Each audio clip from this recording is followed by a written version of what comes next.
Hi అండి, welcome back to our channel అమ్మ చేతి ప్రేమ. ఈరోజు మన ఛానల్లో 2-3 నెలల పాటు నిల్వాగే మజ్జిగ పొడినైతే మీకు షేర్ చేస్తున్నాను. ఇలా మజ్జిగ పొడి వేసుకుని తాగితే గ్లాసులు తాగుతూనే ఉంటారు, అంత టేస్టీగా ఉంటుంది. రాత్రులు పెరుగు మానేసి ఈ మజ్జిగ పొడితో ఒక గ్లాస్ మజ్జిగ చేసుకుని తాగితే పొట్టలో ఉన్న వేడంతా ఇట్టే తగ్గిపోతుంది. అలాగే చాలా అంటే చాలా హాయిగా ఉంటుంది. ఈ పొడి చేసుకుని ఎయిర్ టైట్ కంటైనర్లో పెట్టుకుంటే 2-3 నెలల పాటు మనం మజ్జిగలో కలుపుకొని చక్కగా తాగేయచ్చు. మరి ఈ వేడి సమ్మర్ని కూల్గా ఎంజాయ్ చేయాలంటే ఇది తయారు చేసుకోవడం ఎలాగో చూసేద్దాము.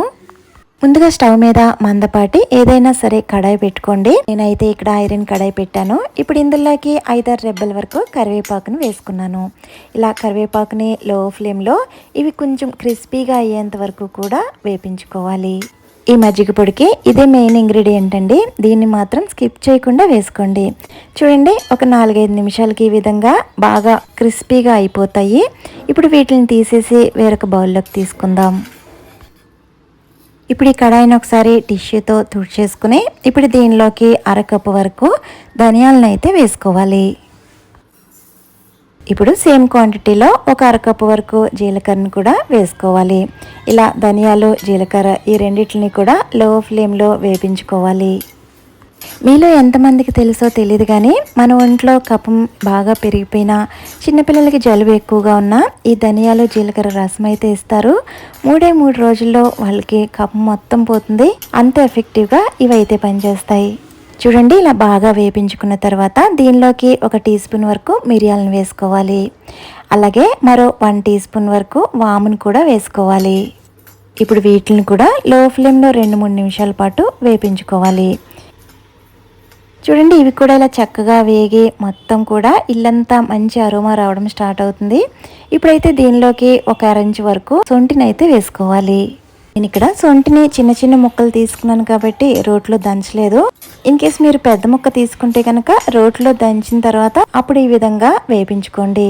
ఇలా చక్కగా వేపించుకున్న వీటిని ఒక ప్లేట్లో వేసుకుని పూర్తిగా చల్లారనివ్వాలి. ఇవి పూర్తిగా చల్లారిన తర్వాత మాత్రమే మిక్సీ జార్లో వేసుకోవాలి.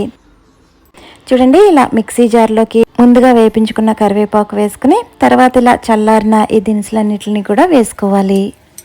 ఇప్పుడు దీనిలోకి ఎండబెట్టిన పుదీనా ఆకుల్ని మిక్సీ చేసుకుని ఇందులో వేసుకోవచ్చు. ఇన్ కేస్ మీ దగ్గర లేకపోతే కసూరి మేతిని 2 టేబుల్ స్పూన్ల వరకు వేసుకోవాలి. ఇప్పుడు దీనిలోకి 2 టేబుల్ స్పూన్ల వరకు ఆమ్చూర్ పౌడర్ని అయితే వేసుకోవాలి. ఈ ఆమ్చూర్ పౌడర్ అనేది మస్ట్ అండి. దీనివల్ల మనకి మజ్జిగ అనేది చాలా టేస్టీగా ఉంటుంది. ఇప్పుడు దీనిలోకి కళ్ళుప్పుని 1 స్పూన్ వరకు వేసుకోవాలి. అలాగే 1/2 స్పూన్ వరకు ఇంగు వేసుకోండి. ఇప్పుడు ఇవన్నీ కూడా చాలా మెత్తగా అయ్యేటట్లు మిక్సీ పట్టుకోవాలి. చూడండి, ఎంత స్మూత్గా పొడి కిందలా అయ్యిందో. ఇప్పుడు ఇలా తయారు చేసుకునే పొడిని మళ్ళీ జల్లించుకోవాలండి. ఇలా కంపల్సరీ జల్లించుకోవాలి, ఎందుకంటే మనం మజ్జిగ తాగేటప్పుడు ఇవి అక్కడక్కడ తగలకుండా ఉండాలంటే మెత్తని పొడి కింద చేసుకోవాలి. అప్పుడే ఇది మజ్జిగలో పూర్తిగా కలిసిపోతుంది. చూడండి, ఇలా జల్లించుకోగా మిగిలిన ఈ పొడిని కూడా మళ్ళీ మిక్సీ జార్లో వేసుకుని మళ్ళీ ఇంకొకసారి మిక్సీ పట్టుకోవాలి.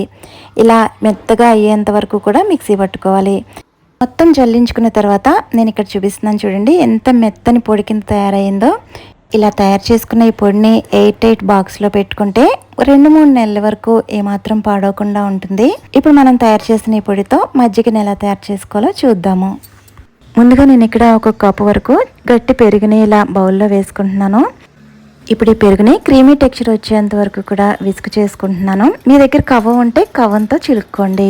చూడండి, ఇలా క్రీమీగా అయిన తర్వాత ఇక్కడ నేను తీసుకున్న ఈ పొడిని 1 కప్పుకి 1 స్పూన్ చొప్పున అయితే వేసుకోవాలి. ఇలా వేసుకున్న తర్వాత ఈ పొడి పెరుగులో బాగా కలిసేటట్లు ఇలా విస్క్ చేసుకోవాలి. ఎప్పుడు కూడా మజ్జిగ చేసుకునేటప్పుడు కొలత ఏంటంటే 1 కప్పుకి 3 కప్పుల వరకు వాటర్ అయితే వేసుకోవాలి. అప్పుడు అది పెర్ఫెక్ట్గా ఉంటుంది. అలాగే దీనిలోకి కావలసినంత సాల్ట్ కూడా వేసుకుని ఇలా విస్క్ చేసుకోవాలి. అంతేనండి, కమ్మగా ఒంట్లో వేడిని ఇట్టే మాయం చేసే మజ్జిగ అయితే రెడీ అయిపోయింది. మీకు ఈ వీడియో నచ్చిందని అనుకుంటున్నాను. నచ్చితే లైక్ చేసి సబ్స్క్రైబ్ చేసుకోండి. Thank you for watching.